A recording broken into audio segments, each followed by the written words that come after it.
Hello दोस्तों, कैसे हो आप सब। आशा है कि सब अच्छे होंगे। दोस्तों, आपके सामने पेश है अब एक और नई सीईटी और एचएसएससी के एग्ज़ाम के लिए नई वीडियो हरियाणा जी के। तो चलो पढ़ते हैं हरियाणा जी के। देखो, फर्स्ट क्वेश्चन है हमारा, पेवा अभिलेख में किस राजवंश का उल्लेख है। तो पेवा अभिलेख में गुर्जर प्रतिहार वंश का उल्लेख है। और गुर्जर प्रतिहार वंश कब आया था? जब हमारा मुगल साम्राज्य के बाद, मुगल साम्राज्य जब समाप्त हो गया तो उसके बाद गुर्जर नहीं, वर्धन वंश जब खत्म हुआ था उसके बाद आया था गुर्जर प्रतिहार वंश। वर्धन वंश में कौन था? जो प्रभाकर वर्धन था, फिर उसके बाद आया था हर्षवर्धन। तो इसी तरह से उसके बाद हमारे जब उस समाप्त हो गया था उनका युग, यानी हर्षवर्धन का पतन हो गया था, उसके बाद हमारे पास आया था गुर्जर प्रतिहार वंश। उसके बाद सेकंड क्वेश्चन है, सोहनाकार रैली कब से निकाली गई। तो ये कब निकाली गई? 1964 में निकाली गई। उसके बाद है, हरियाणा के मुख्य सचिव का नाम बताओ। मुख्य सचिव हमारे दीपेंद्र सिंह ढेसी हैं भाई। उसके बाद है, सुरेंद्र शर्मा कौन है भाई? सुरेंद्र शर्मा जैसे कि आपको पता है कि हास्य कवि है जो कि महेंद्रगढ़ से बिलोंग करते हैं। उसके बाद आता है हमारा, हाल ही में पंजीरी प्लांट है वो कहाँ स्थापित किया गया है। तो ये भी पता आपको, गुरुग्राम में ही स्थापित किया गया है। उसके बाद अभी पांडु पिंडारा धार्मिक स्थल है, जो पांडु पिंडारा धार्मिक स्थल है जिसका संबंध पांडवों से है, वो किस जिले में है? ये भी आपको पता है, वो जींद जिले में है। किस जिले में है भाई? वो जींद जिले में है। पांडु पिंडारा कहाँ पे है? जींद जिले में है।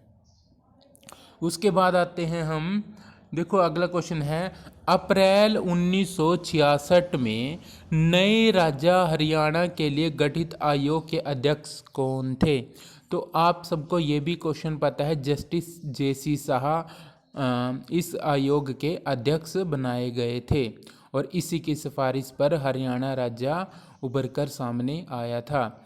उसके बाद आता है हमारा, केंद्रीय मृदा लवणता अनुसंधान संस्थान करनाल की स्थापना कब हुई। यानी अब ये तो आपको पता ही है, जो केंद्रीय लवणता अनुसंधान संस्थान कहाँ पे है, वो करनाल में है। पर इसकी स्थापना भी कई बार पूछ लेता है एग्जामिनर, तो उसमें आपने क्या टिक करना है? 1969। उसके द्वारा आता है गुरुद्वारा नीम साहब। गुरुद्वारा नीम साहब कहाँ पे है? तो ये आपको पता है भी, कैथल में है।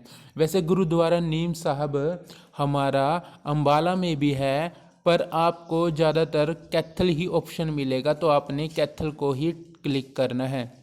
यानी जब अंबाला वाला ऑप्शन आएगा तो उसमें आएगा श्री गुरुद्वारा नीम साहब, श्री आगे लगा मिलेगा, तो उसमें आपने अंबाला क्लिक करना है।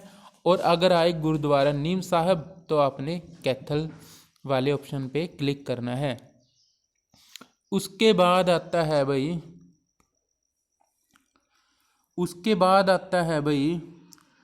गुलाम वंश। गुलाम वंश है, उसके सुल्तान थे बलबन। वो हरियाणा के शक्तिशाली मेवों को नष्ट करने का प्रयास उसने कब किया था? तो 1260 में। इसके बाद आता है भाई, चंडीगढ़ का वास्तुकार था ली कार्बूजियर। वो किस देश का निवासी था? तो वो फ्रांस का निवासी था। उसके बाद आया भाई, नर नारायण गुफा कहाँ स्थित है? ये यमुनानगर में है।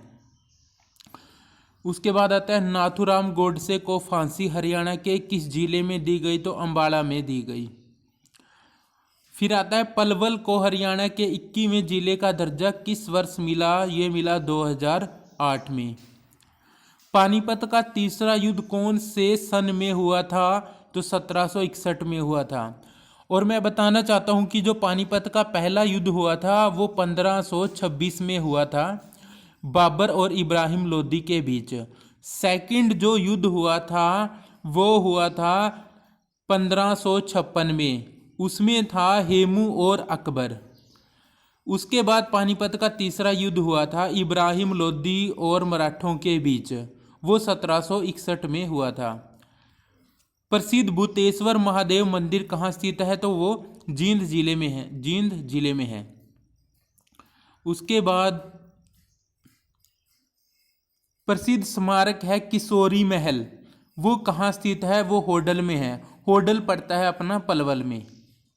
उसके बाद अभी अल ब्रूनी की प्राचीन पुस्तक है किताबुल हिंद, उसमें हरियाणा की किस झील का वर्णन किया गया है? तो उसमें किया गया है ब्रह्म सरोवर झील का, जो कि कुरुक्षेत्र में है। बहादुर सिंह किस खेल से संबंधित हैं भाई? बहादुर सिंह है शॉटपुट से संबंधित। बाबा रामदेव के गुरु का नाम क्या है? बाबा रामदेव के गुरु का नाम है आचार्य बलदेव जी। भारत के किस प्रसिद्ध गायक भारत का एक प्रसिद्ध गायक था पंडित जसराज, उसका जन्म कहाँ पर हुआ था? उसका जन्म हुआ था हिसार में। और वो किस में गायन करते थे? तो वो गायन सारंगी था, शायद सारंगी वादक था वो एक, तो वो सारंगी ही बजाता था। उसके बाद अभी भिवानी बॉक्सिंग क्लब की स्थापना किसने की? तो जगदीश सिंह ने की। जगदीश सिंह के अलावा एक हवा सिंह था, उसका नाम भी आता है। तो हवा सिंह और जगदीश दोनों ने मिलकर बॉक्सिंग क्लब की स्थापना की थी।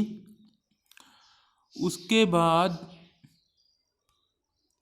महमूद गजनवी ने थानेसर पर कब आक्रमण किया? तो वह 1014 में किया था। और यहाँ से वो चक्कर स्वामी महाराज की मूर्ति को ले गया था। और उसने चक्कर महाराज स्वामी की मूर्ति को कहाँ पे लगाया? मक्का मदीना की सीढ़ियों पर उसने वहाँ पे लगा दिया था।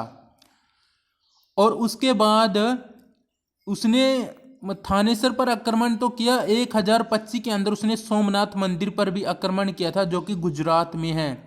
और वहां से बहुत सारा धन वो लूट कर ले गया था।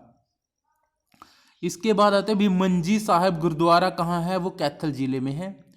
सम्राट हर्षवर्धन के किस पूर्वज राजा ने थानेसर नगर के समीप थानेसर महादेव मंदिर का निर्माण करवाया था? तो पुष्यभूति वंश का जो पुष्यभूति था उसने करवाया था। सूर्या कवि के नाम से कौन जाना जाता है? तो पंडित लक्ष्मीचंद को सूर्य कवि से जाना जाता है। हरियाणा के किस दिशा में यमुना नदी बहती है? ये सबको पता है, अभी पूर्वी नदी में बहती है और इसकी लंबाई है 320 किलोमीटर। टोटल लंबाई की अगर बात करें तो 350 है। अगर पूर्वी की बात करें भी पूर्वी साइड में उसकी लंबाई कितनी है? तो 320 है। हरियाणा में राष्ट्रीय अनुसंधान डेयरी की स्थापना कब की गई थी? 1955 में की गई थी। और ये राष्ट्रीय डेयरी अनुसंधान है, ये करनाल में है।